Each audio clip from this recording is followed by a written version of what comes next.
across the world after the Zoom, through the Zoom.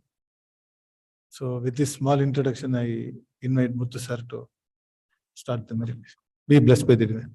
Thank you.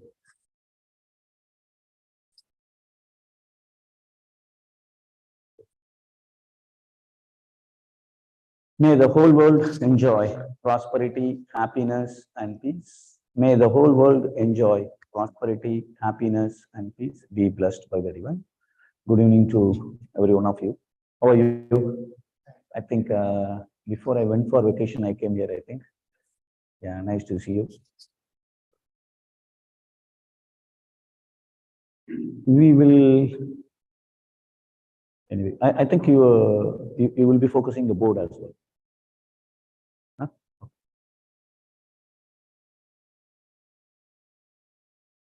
Life doesn't allow us to go back and fix the problem what we have done in the past. But life does allow us to live a better life than the past.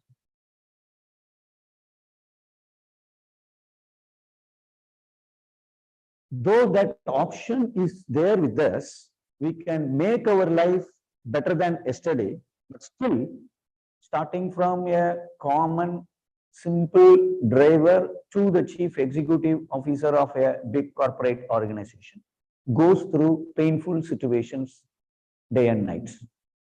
Recently, I think you might have read in the paper that the historic record break of heart surgery, 45,000 surgery done by a 41-year-old cardiologist, died just few weeks before.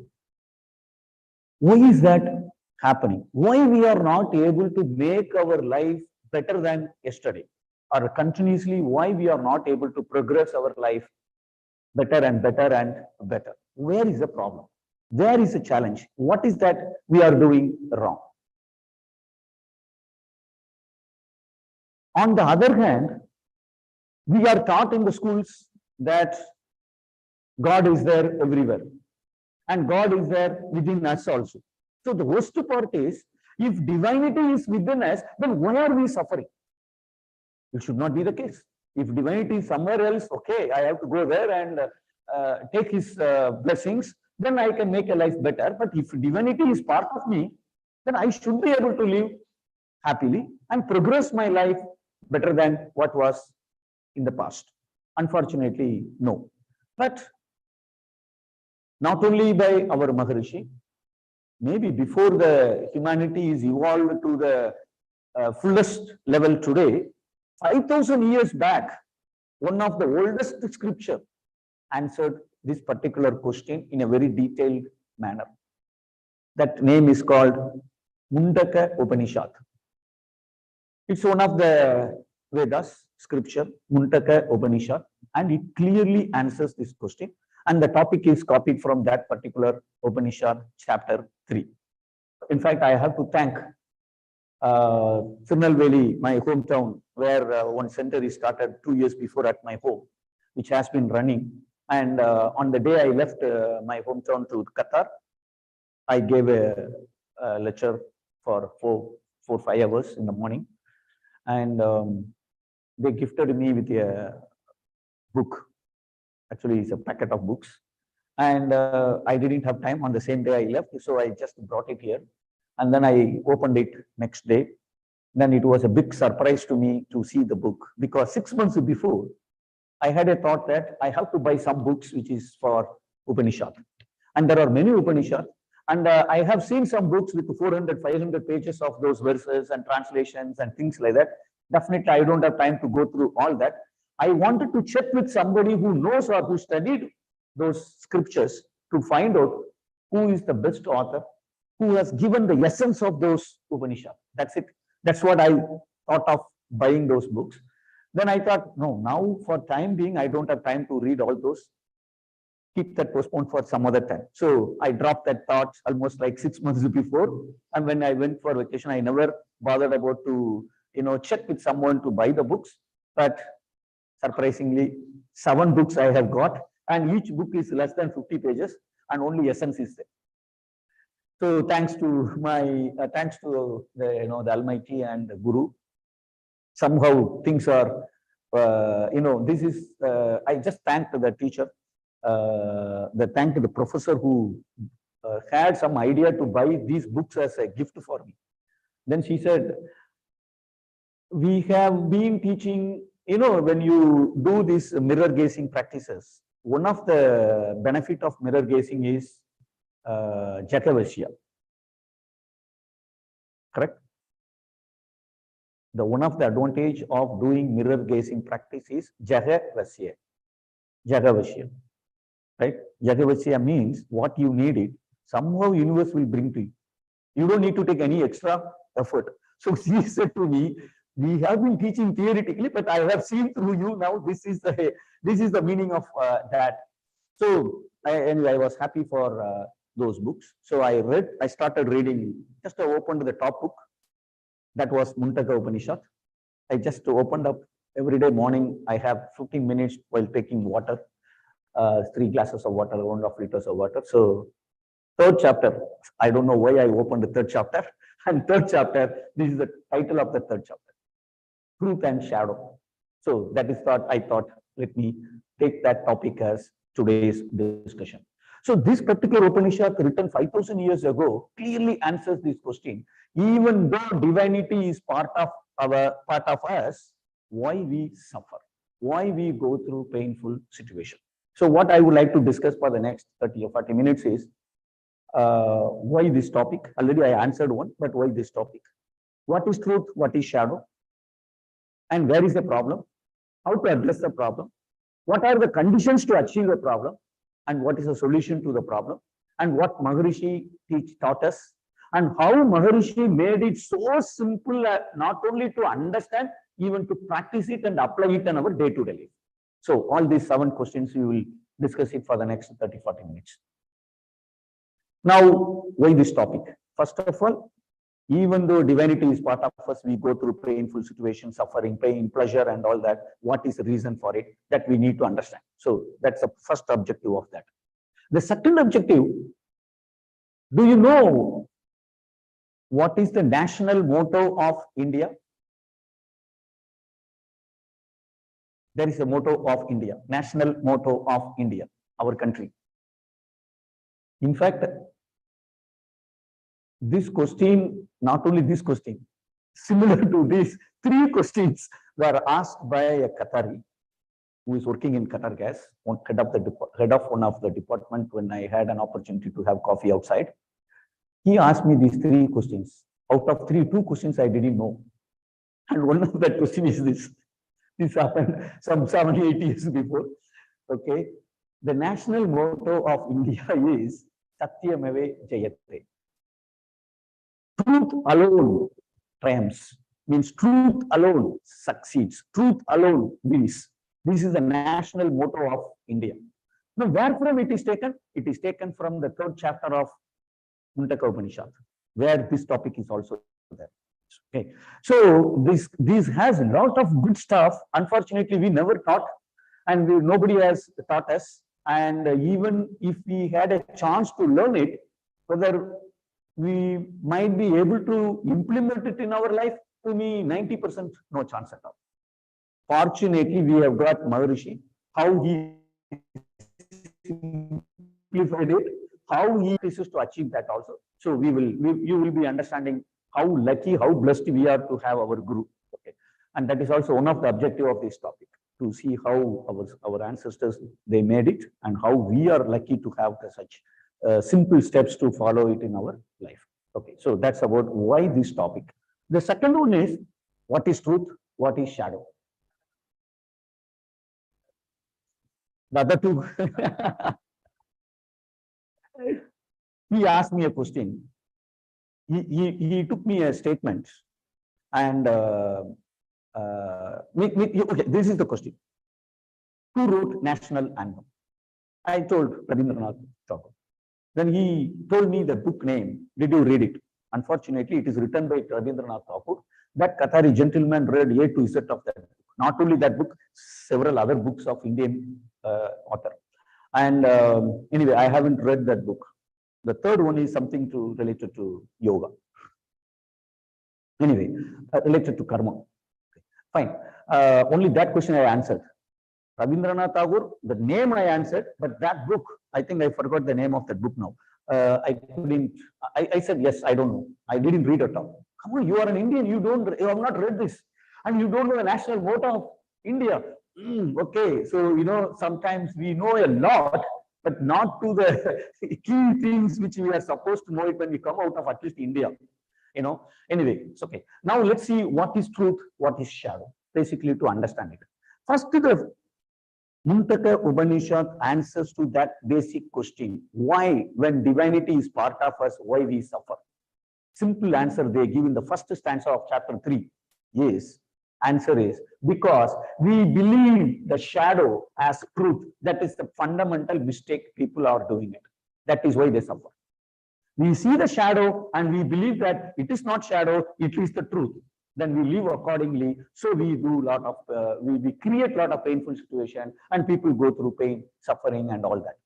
Unless we know what is truth and shadow. Oh, this is shadow. No. This is only shadow, not the truth. And what is the truth behind it? Oh, this is the truth. Now let me decide what I should do. If I do accordingly, they say that no pain, no suffering, bliss.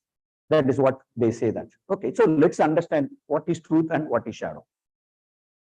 It's beautifully written by our great sages in that Upanishad. Really amazing, amazing. They have the first verse. Each one has 2 sections and each one has 6 verses. Okay. They give an example of, there are 2 birds in a tree, not on the same trunk. One on the upper trunk, one bird is there. On the lower trunk, another bird is there. So I named it the first one as a lower trunk, the first bird, and the second one is on the slightly upper trunk, and which is the second bird. There are 2 birds in the tree. These 2 birds are perpetually connected. Perpetually means it's Maharishi used to give an example of ocean and wave. How the ocean and wave, you can't separate it. It is inseparable. Similarly, these 2 birds are connected together, 100%. Nobody can separate these 2 birds.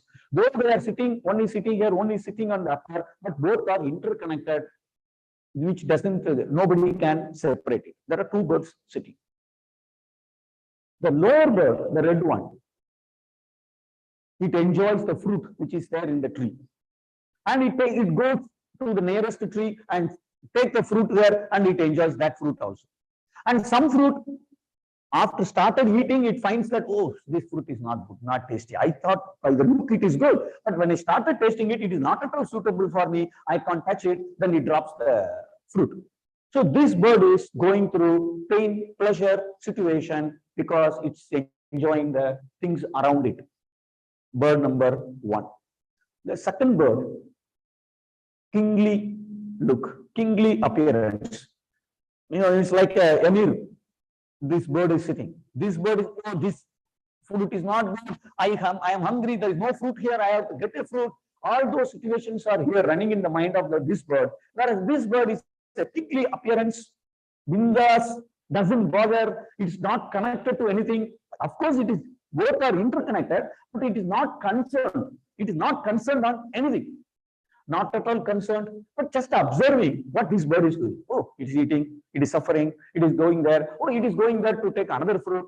It is just observing this fruit, but not concerned, not attached, but always in a peaceful situation or happy situation. The second bird. What the Upanishad says, we have both the birds in us. One bird, the first one, this is connected to our senses. The senses are connected to the entire world. So we see a lot of things, we hear a lot of things, we do a lot of things.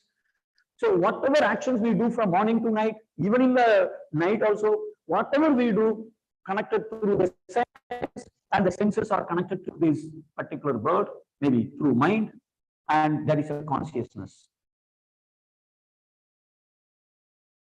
You can say consciousness 1. And here, this bird is nothing connected to this particular bird 1. Let's take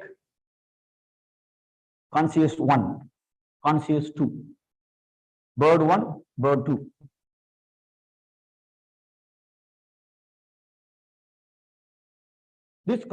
This particular bird is connected to our body, mind, life force complex. Means it's connected to our this physical body, mind, life force, whatever that in that it is connected to the consciousness of this bird. Whereas this bird not connected to anything, unconnected to this mind body thing. It is just observing, monitoring it, nothing else. What this bird it does, that's all, nothing else. Okay, so this consciousness is attached to our body, mind, and the soul or life force, whereas this is unconnected to any of this, but it is knowing what is doing, what is being going on. This bird knows it. So they say that we have both the birds in us.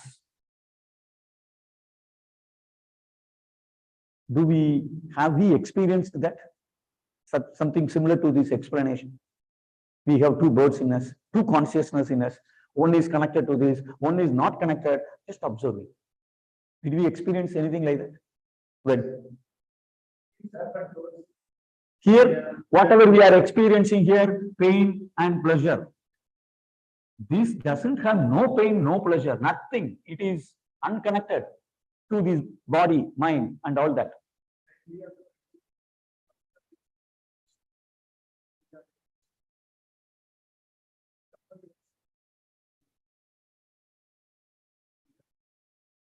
Second one. Okay. So some situation, at some situation. Yeah, okay.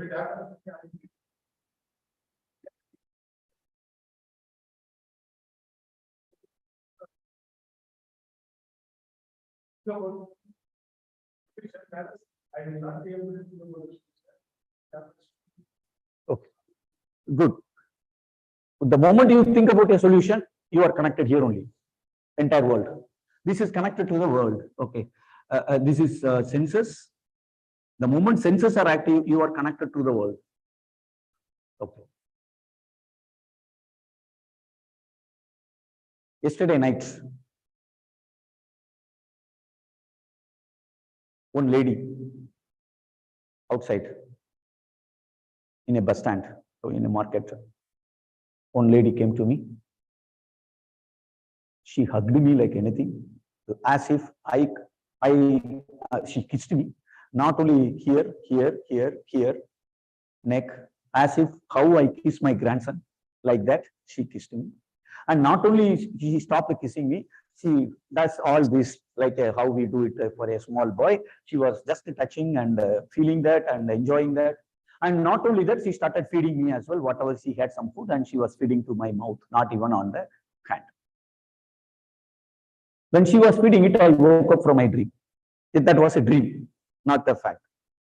And also don't expand your imagination. Well, who is that lady? It was my grandmother. I met after 10 years in that particular place. Okay. Now, it was a dream. Of course, it is an example I am giving. I really did not get any dream. Okay, just for understanding. Just for understanding, I am saying that as a dream. Now, next day morning, he told me that I was existent last night, met my grandmother, and she did all that. Somebody telling me. And actually, what happened is this particular bird, consciousness, senses, and mind, everything is in sleeping mode. It doesn't work. During my sleep, senses do not work. Even if a snake goes on my stomach, I don't know. My mind doesn't know there is a snake on my stomach when I was sleeping it. So this, in the dream, this was totally absent. And I know I was there. My grandmother came, she kissed me, she gave me food, and what dress she was there, all that I know. How I know it? The one which was observing everything happening there, though this fellow is sleeping, this tells me all that. Because this bird was just observing everything as a third person, not connected to any of that. So this bird, it is purely observing it, and not only during dream, even on daytime at some places, out of the way, we don't know what happened to time. Out of the way, I was totally in a lost state. You know, I forget myself. I don't know what was there, but totally in a blissful situation. So that bird is active. This bird is totally gone out. But I know, I do know that was that was an ecstasy, feeling of ecstasy. Okay. So this particular, they say an example that we all have experienced the presence of consciousness too in me, which is purely monitoring this particular consciousness, which is connected to my body, mind, senses, entire world. Right? So they say two concepts. This is called Jiva Tattva. And they say the second word is called Ishvara Tattva. I just use the same word what was used in the scripture. What they say, for your easy understanding, this is Jivatma, that is Paramatma. This is called Jivatma, this is called Paramatma. Paramatma is also within us and is a part of Jivatma. Actually, there is no two separate words, it is interconnected. We call this as a Jivatma, the Paramatma is also inside and it cannot be separated. So in a very easy language, Maharishi has explained, divinity is there within us, within every cell, between the two atoms, and the center of every atom, it is there. And the center of our life force particle, and also the center point of genetic center, the soul. Absolute space is there. So divinity is there. So we all now easily can relate why they said like that, and what is the basis of that, what is the science behind that, we know. So divinity is there within us, and that is called Ishvara Tattva, and the one which is connected to the world is called Jiva Tattva. Is it clear so far? Any doubts? Right.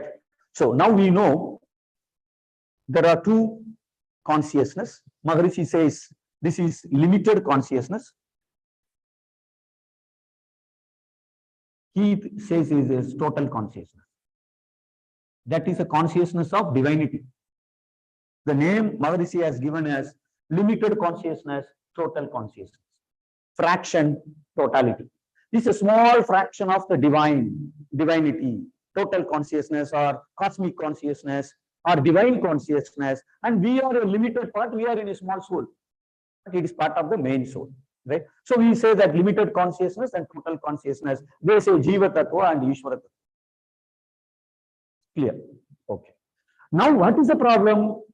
The reason for all the suffering is we believe what is happening here as a truth. Our national motto says only truth succeeds, only truth can give success. Not only in a spiritual world, even in a materialistic world. So what is truth? That is very important. We have to know what is truth. And when we should know what is shadow, how it looks like, and why I should treat that as a shadow, not as a truth, right? So now what is truth? The truth is nothing but absolute space, as per Maharishi, the divinity in everywhere, everything. That is the truth. And where is it? It is there in every cell, between the cells, inside the cells. So everywhere the divinity is there, absolute space, according to science, in an atom. 99 point, you have to put 12 nines. That percentage is empty space within an atom. So all are divinity. So that is absolute space. And the remaining thing is this. So according to this scripture, we see the shadow and think that is the truth. And we react according to that. Finally, we go through the painful situation. If we can follow the truth, this bird, what they say, you are not connected, you are just monitoring it. When you monitor it, pain and suffering, you don't feel the pain.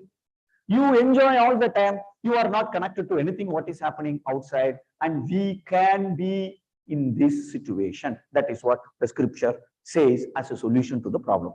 And they call that as Atma Darisana. Atma Darshan. This Paramatma is part of Jivatma. So what they are saying, something is covered there. You know, in our script, in our worshipping places, there is a screen. Correct. When they prepare the deity, the screen is there. Once the screen is opened, we be able to see that. Symbolically, it tells that when it is inside us, we put some screens, remove the screen, we can reach this place. That is called Atma Darshan. Those who are able to see the Atma Darshan, those who are able to see the Atma within me, where divinity is there, they have a blissful life. This is the solution they give. So to come out of all the problems in our life, you should be able to have the darshan of Atma. That is the essence of that particular chapter. And we should believe that truth is the only one which can bring me success, which can bring me more progress in my life, not only spiritually, even in a materialistic world. We should not believe the shadow as truth. Right? Clear? So, how to attain Atma Darshan? That's the next question. Right. Now, if you attain Atma Darshan, what will happen? That scripture also says three things they say. Three things they say when you achieve Atma Darshan. Number one, as I said, kingly appearance. People will give respect. People will be liking to have relationship with that person. Means he is like a great, we know a lot how Maharishi is, right? The moment we see the photo, we are raising our hands and we are giving the respect. So this bird is just a kingly appearance, not at all bothered anything, as if it knows everything. That's the way it looks like. So we also, if we have the darshan, we have kingly, not only kingly appearance, glorious. Not only glorious, luminous. Glorious means I am glory, means I am bright. Luminous means I give light to everybody around me, or to the entire world. So luminous. Originator. Controller. Everything is controlled by him. He decides what he wants. He decides what my future should be. The life is on his hand, not anybody else. I take in charge for my life when I have darshan of the Atma inside me, right? And not only that, this is the most important thing, no papa or punya for him, no karma for him. Those who are able to see the Atma darshan, he doesn't earn any papa or punya. What a beautiful benefit we will have it, right? So that's the number one benefit. Second one, how a person is sinking in the water, drowning, right? Drowning. When he's sinking inside the water, he can't speak because the mouth is filled with water. Similar to that, this person, he will speak very less. Only when it is essential, he will speak. And he is always in silence. Because for him, there is no problem at all. Everything is happening as he wish. So why he has to talk? So he speaks very less. That's what the scripture says. Okay, he speaks very less. Then what he does? He will not speak. Then what he does? The scripture says the third benefit is he rejoices with whatever happens outside. Or not only with the external things, even if nothing is there external, he rejoins himself. Always he is in a blissful situation. Irrespective of what is there outside, he rejoices himself. Blissful person. So all these three, the person gets it if he is able to have the darshan of Atma inside him, the divinity in him. That is why we have to go for Atma darshan, because these are the three benefits we get it. No karma and glorious means my life is giving light to so many people, and unnecessary talk is missing there, and he rejoices himself all the time, irrespective of what is happening outside. No suffering, everything is out of his thing, right? These are the three things. Okay. Now, how to have the Atma Darshan? What do you think? How to have the Atma Darshan? So far, whatever we learned. Yes. Sorry? Yeah. So how to do it? How to achieve that? Detached attachment. Okay. Fine. Super. Anything else? Yeah. Detached attachment. Okay.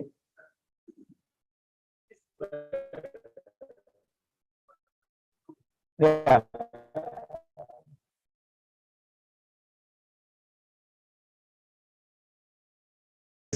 Because we believe this is the truth. The moment this is open, that is a solution. The solution is the Atma Darshan. Atma Darshan means this is ready to help. But this bird is looking for this fruit, that fruit, or that fruit, or this fruit. He is very busy in his activity. Just imagine what Maharishi has written in a beautiful poem.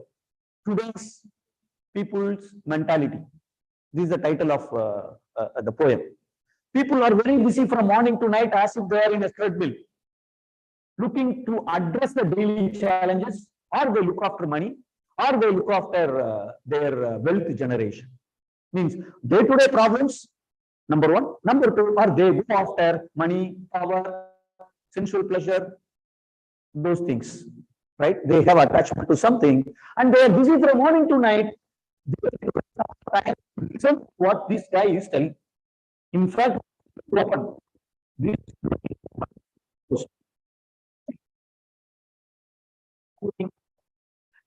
externally, not looking internally. Simple. That is why what is required is inner travel, transcendental meditation. Stop looking externally, close the door, turn inward. Then the solution is this bird should go close to this bird. Go close to the bird. Enough.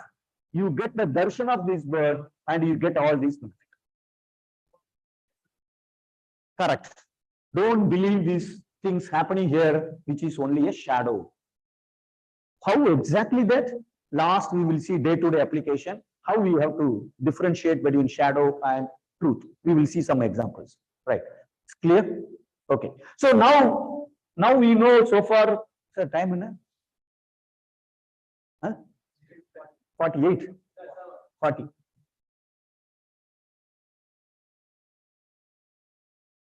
So now we have to see how to have the darshan, Atma Darshan. The scripture says 3 conditions and 3 steps. Simple. 3 plus 3. So 3 conditions they say, those they don't actually, that is one of the problem I noticed when I read the chapter. Of course, it's a Tamil book, but the Sanskrit shloka is there, and they have written the translation of that, and then there is a 4-line explanation is there. Just because I know Vedatriyam, it looks very clear to me when I read it. Otherwise, without Vedatriyam knowledge, if I read it, definitely I will not be able to understand 80% of it. Okay. Even now, I read that book, I saw the translation, I got really confused that why this is conflicting with Maharishi's teaching. One of the statement there, what is there?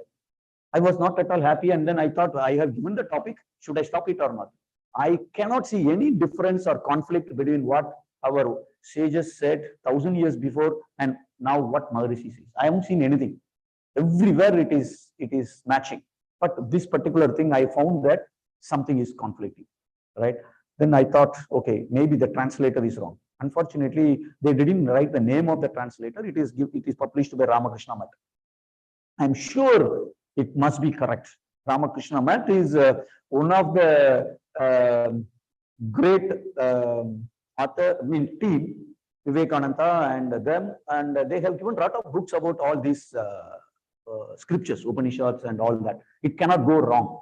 But anyway, it's conflict with Maharishi's statement. So then I immediately thought I have to find out some Sanskrit scholar because these words, some words are there with many meanings. You can have 10 meanings for one word.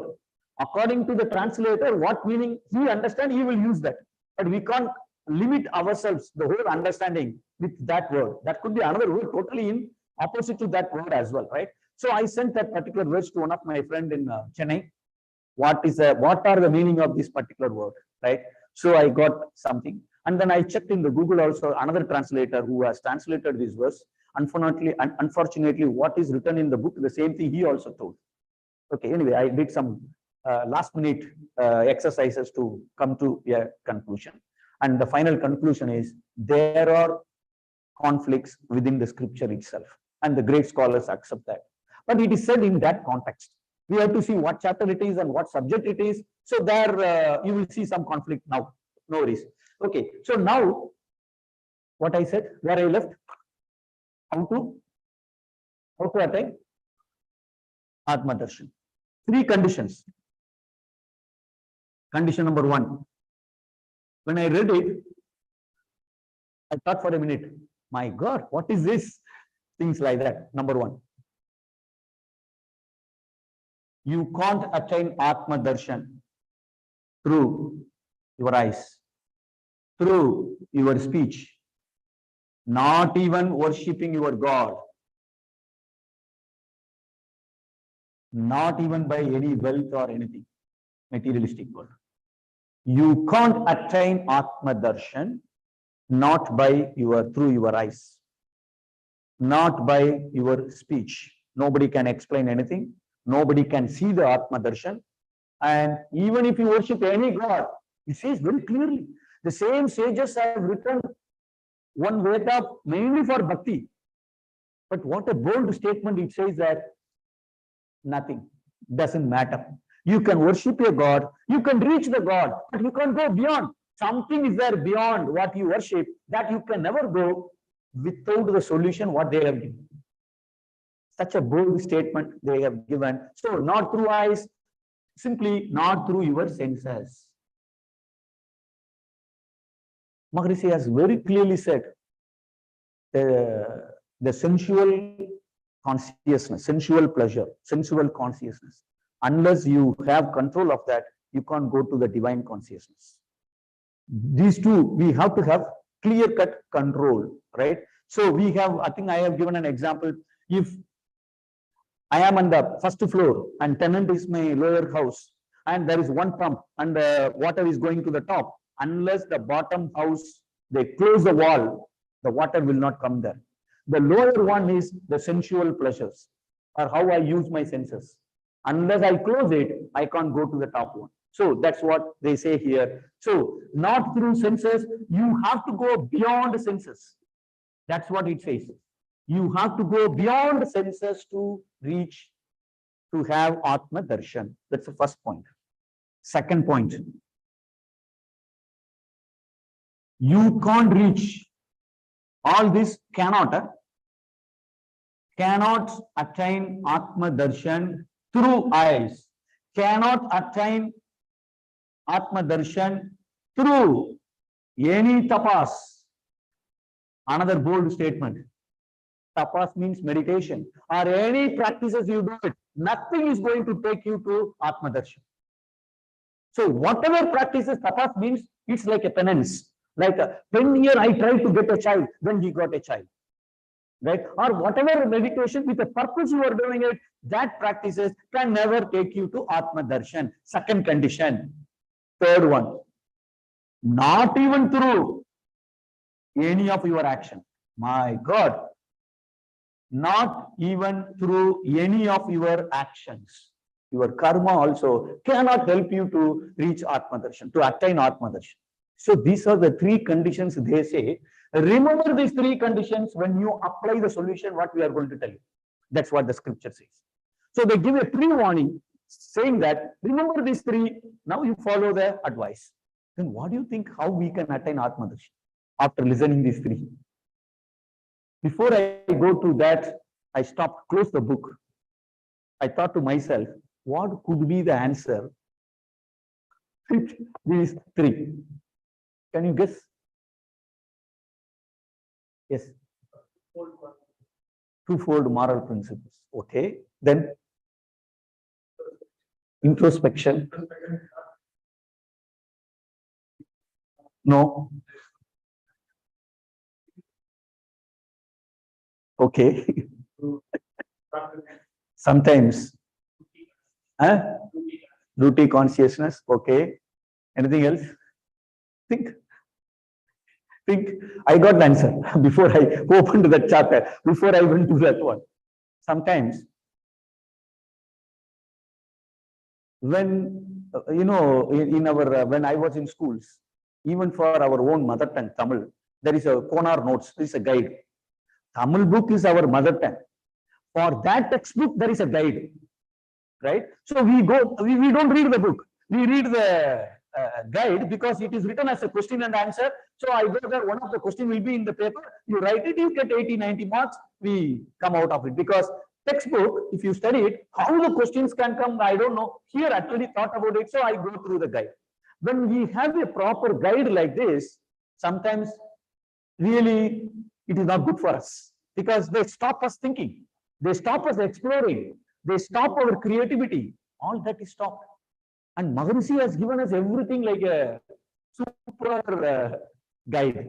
So sometimes when the guide has given everything to us, we wish to know the value of it. Maharishi, okay, the solution is this. Let's go through the solution. Then we will know it. Step 1. You can achieve Atma Darshan only by, second one,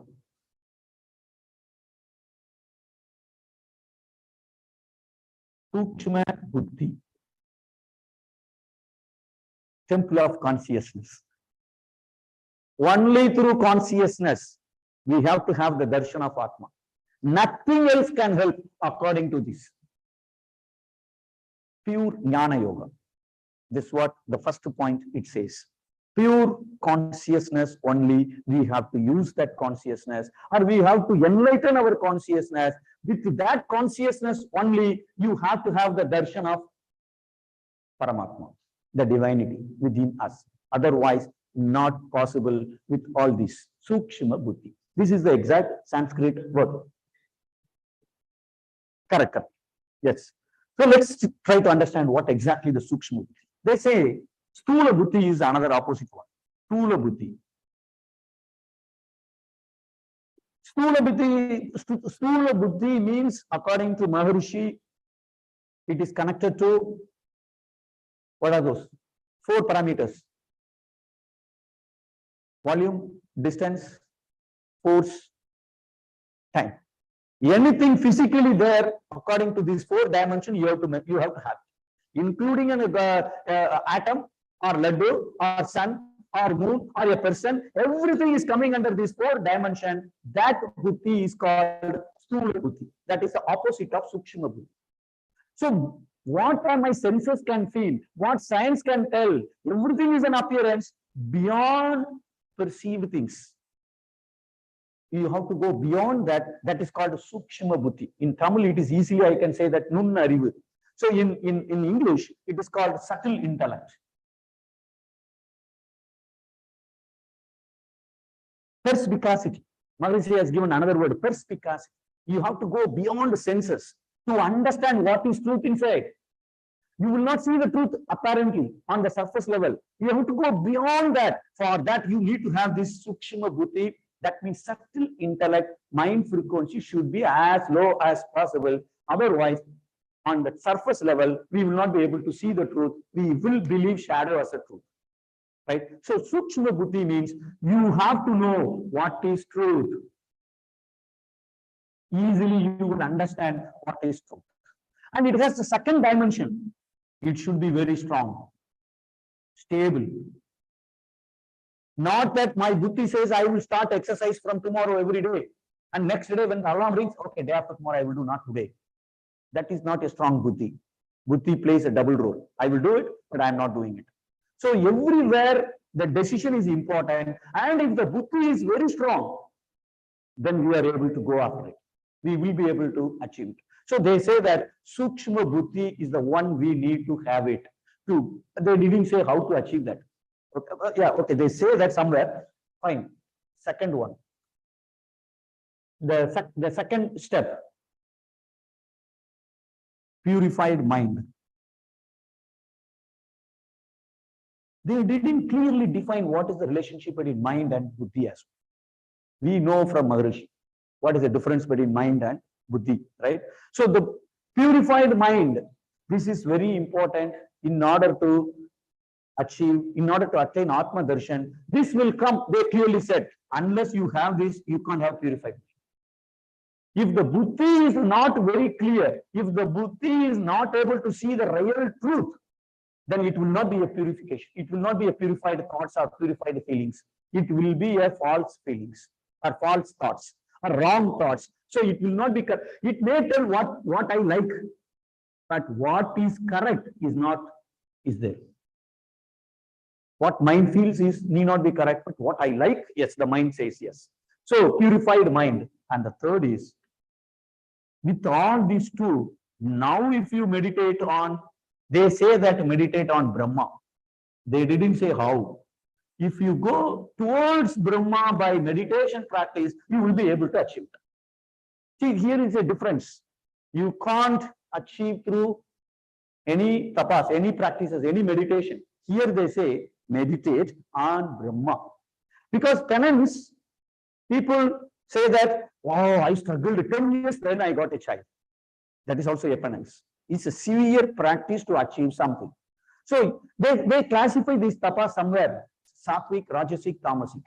We spend our meditative energy for rajasic or tamasic. Rajasic means I want to become a professor, or I want to master in this, or I want to get construct a house for 2 crores or 1 crore. These are all rajasic tapas. Of course, I have a goal. I go after it like as I do a meditation, sincerely focusing my attention on my goal. So that are different things, right? That is why they clearly say here, meditate on the divinity, on Brahma. That will help you. But it is possible only if you have a purified mind. And that is possible only if you have a sukshma buddhi. So we start from here. So Maharishi has, and also in one of the verses it says that you have to apply this. How to apply it? That also one of the verses, the last verse says that. How to apply these three. What is the instrument I have to use it to achieve that? What do you think? In order to apply it, there is an instrument. If you use that instrument, of course, the instrument is part of us. If I use that instrument, we go after it. What is the instrument? How can you apply this in my life to have Atma Darshan? Huh? Genetic center. Okay. Good. Anything else? Any other answer? Same consciousness. Yeah, correct. They say mind is the simple instrument, you have to use it. And if you use your mind only, it means you have to use your mind to go through all that. Unless the mind is subtle, buddhi cannot go to the subtle level. Right? Now imagine why so much complication here. Maharishi has made it very simple. Right? What he does is in our inner, our meditation type, mind, which is externally looking at the world, stop all the work, go focus towards the life force. Once you have Turiyam, where mind and the life force are one, then you take that energy to absolute space, which is the divinity. This is the root of the life force, at the center of the life force. So when you meditate on life force, mind becomes one with the life force. Then the whole thing is taken to the absolute space. Now you realize the divinity here. And this practice, he says, the third step, what they say, they give an example.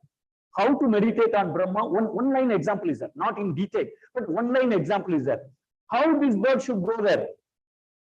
By meditating on this particular bird. They say like a flowing river to an ocean. How the river is merging with the ocean. Like that, you have to meditate on Brahma. This is the explanation they have given, nothing more than that.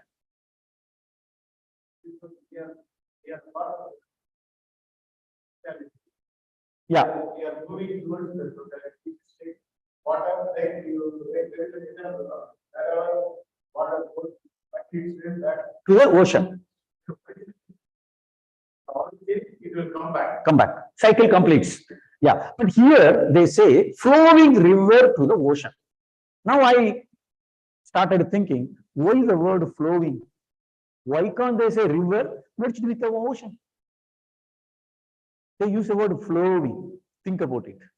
Then only you will understand what is the sukshma behind the word flowing. Why they have to show the flowing? Huh?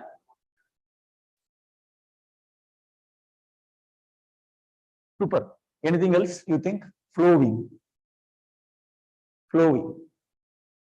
That is where Maharishi used that single word, I think, to us all that. Otherwise, you ask me, without Vedatriyam, all these things are useless for me. I can't apply it in my life. Why? I will tell you. They say that you go to this board. Now let's come to a day-to-day practical applications. Right? Of course, I didn't know this. As I said, this Upanishad I read only 2 days before. I came here 4 days before. I read it on the next day. That's all. So 2 days before I read this chapter. But as you said, detached attachment. That's what Maharishi said, right? So I'm talking about some 8 years before or 10 years before, and I was applying all Vedatriyam in my life. So always after knowing Vedatriyam, the first thing it comes to us is that whoever is doing a mistake, I immediately jump on them. No, don't do this. This is real great power and you will get suffer. Don't please keep quiet, accept it. Things like that. I start advising them. I start interfering there. I try to fix the problem, means by advising it. Then I realized, no, it's wrong. What finally you earned it, really friction improved between the two people. Those to whom you are advising, your motive is good, but the way is not good, right? Actually, you have to observe according to this philosophy. You go closer, you don't get involved, you don't get attached to it, detach all your senses. No. Go to bed one, Paramatma, right? Ishwara Tattva. So you go to that means you are not connected to the senses, not connected to what is there outside. Detach. And now observe it, what is happening. Correct. 2 examples I will give you. The first example, my father-in-law, mother-in-law, all my wife's side relatives, some serious issue and the family. So they were all discussing about that particular issue. I was also part of that. Earlier days, I used to tell my father-in-law or brother-in-law, no, please don't consider like that. Why can't you think like this? So please don't do this. Like that, I not so softly. At that time, my voice is, raised as if I know everything. And I used to tell, right? Now I applied this, in fact, okay, without knowing it, that this is written there. Detach. So the whole conversation went for 2 hours. I was just quietly observing it. Right? At the end of the thing, when we reached our home in India, my wife asked, do you think this is somebody else's problem? Our family problem? As if you are a sannyasi, you are sitting there. You are not even commenting anything. You are not even participating. What happened to you? You are not bothered us. Oh, this is a serious problem. So you can't just go there and observe on every situation, because we are living in this materialistic world. And we are with the family. We have to involve. Otherwise, you are in a serious problem if you go there. If you strictly follow this. Maharishi doesn't say that. Maharishi doesn't say that. Right? Maharishi, what Maharishi said, I think the word flowing is very important. In the whole thing, why they use the word flowing? The flowing river means water is going and this is the ocean. It is not becoming one with the ocean. If it is becoming one with the ocean, you are in bird 2, finished. No bird 1. Yes. So he doesn't want that. It is practically impossible. Flowing means both are existent. Here also existent, here also existent. You are involved. What is going on there? They say that your river become one with the ocean. Yes, it is becoming one with the ocean. But they use the word flowing means still river is there. There are 2 separate things. There is, see, if you apply all that, in English there is a word called impersonalism. What do you mean by impersonalism? Any idea? Impersonalism is nothing for me. Nothing personally for me. I was just observing all things are going on as if I am a, neighbor. I came accidentally there, so I am to sit. Who I am to interfere there? Who I am to comment on what is going on there? Impersonalism. All these things are towards impersonalism. If we follow in a, level, but anyway, but they don't mean that as well, because they use the word flowing river. Flowing river means both are existing. Personalism is existing here. Here it is impersonalism. You move from here to there. This exists at one point of time. That is why Maharishi says you have to have the attachment. You should know when to detach it and when to attach it. Full stop. Not totally renounced. They say in the verse here, all these three means complete renunciation. This is what the translation says. Maharishi has given a definition for renunciation is getting clarity on the relationship is renunciation. Not renouncing physical or mental or spiritual. No, have it, but know the true relationship with that. I can use my mobile phone. When I need it, I will use it. Otherwise, I'm not using it. The problem here in the first bird, this one, in Upanishad, they call senses as grahas. My God, we have to learn, I think I have to learn Sanskrit. Unbelievable. Grahas, grahas. Graha, Saturn and all that we call as graha, right? Grahas. And they call senses also as grahas. In graha, in Sanskrit, it means grabbing. It grabs. Senses grabs. If I have to grab a crocodile with my hands, crocodile will grab my hand with a greater force. Correct? Similarly, all senses are like that. We all came here to Qatar thinking that we will hear for 5 years, most of them. But they never go after even 25 years. Correct? And we go after money, we go after work, we go after car, we go after comfort, we go after matching the dress, we go after new computer, new mobile. Any objects, external objects, if I grab it, it will grab me with a greater force. That is why we become slaves to external objects. Not only objects, even the life partner, even our kids, even our father, even our brother. Why my husband has not cleaned the plate? Now I become slave to the plate. I become slave to my husband. Why he has not done? Not I have the individuality. I have the freedom. No, I become slave to that. That is the power of senses. That is the power of this. That is why pain is there. Suffering is there because of these senses. Because it grabs us. We are not allowed to be independent. Live free with freedom. We become slave to that. Even one phone call can make me upset. So we become attached to it. Right? So anyway, so now the solution is we have to use the mind. And Maharishi has beautifully given a meditation.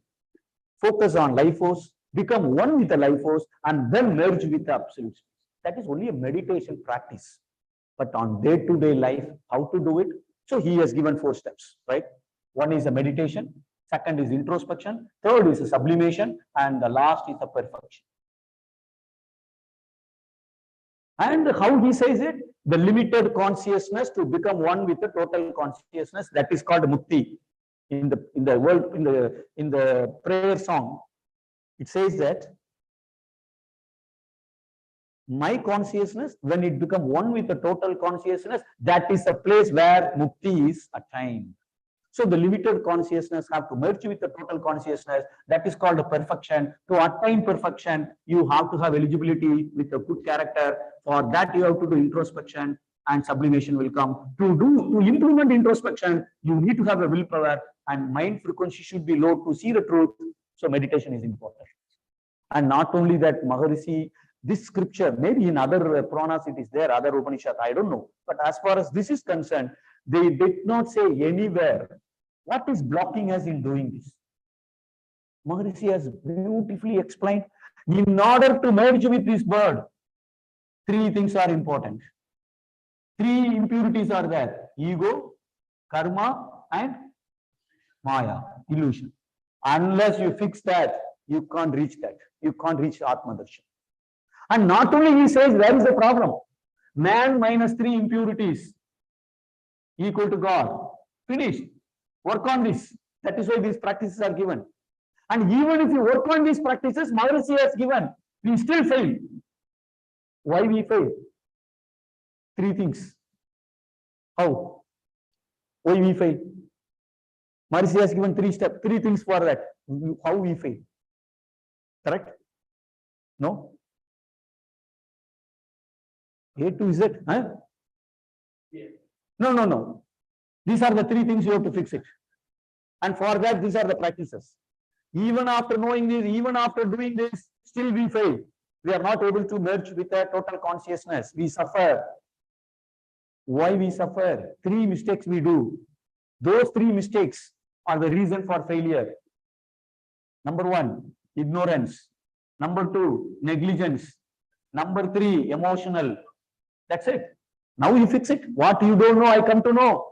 What I know, I apply it. I don't neglect it. I know exercise is good. Do exercise every day. I know meditation is good. Do meditation every day. And still I go out of emotion. Keep your mind frequency below 40. Period. And not only that, for senses, Panchendriya meditation. Everything he has covered there. The whole chapter addressed by Maharishi with a simple practices and a great explanation to down to earth. Easily we can understand. So with this, I conclude. Any questions? If you have anything, you can. Oh, 7 o'clock. You have told me. Anything? Any doubts? Yeah, sure. It's one full chapter in that. It was tough. With Vedatriyam, really better. If I don't know Vedatriyam, I might not have taken this chapter at all. Full stop. Because to grasp it itself is the way they have mentioned the words and all that. Each word is you have to have a clear understanding. But really, we are blessed to be in India. Such a knowledge, such a great things we have inherited, which is there in our blood actually. That is why it becomes easy for us at least to follow that. Really, like all mother, detached with children, maybe because of emotional factor. I don't know. Correct. Yes. That change the mind of my own children are changing, but still there is some attachment which I want them, and I just keep on guiding. So here, something is missing. Correct. Only we see that is where the detached attachment we have to apply. See, sometimes I asked my wife, where is my mobile phone? I kept here. Where is my mobile phone? And she was in kitchen, and she comes here, and she found that it is there, just 1 feet away, but I couldn't see that. Don't you have eyes? Are you blind? It is there. For that you are calling me, and I have to come from kitchen and stopping that what can come here. Are you blind? Like that, if she shouts. Immediately we have to detach, go to the bird 1. What the bird 1 says, she is shouting, are you blind? Okay, who is blind? Oh, she is shouting my eyes. My eyes is bird 1, not me. She is not shouting at me. I in the sense the top one. All my senses, my body and everything, my possession, my kids, my wife, everything is bird, second bird. So when that thing's happen, oh, she is shouting my eyes. Oh, I am observing. Oh, okay, wait. Of course I am wrong. Let me fix it. So you have to somehow learn it to detach it from the kids. For that, you have to believe divine has given the kids. It is divine is so kind. Let me do what I am supposed to do with this situation. Like that, you have to practice internally, visualize yourself. Let me not get so attached to it, as if Maharishi has written in another place. We are not born here to manage or control anybody. Full stop. Remember this word. We are not here to manage or control anybody. We can guide them. Hey, this is good, this is bad. That's it. Don't try to control. Don't try to have them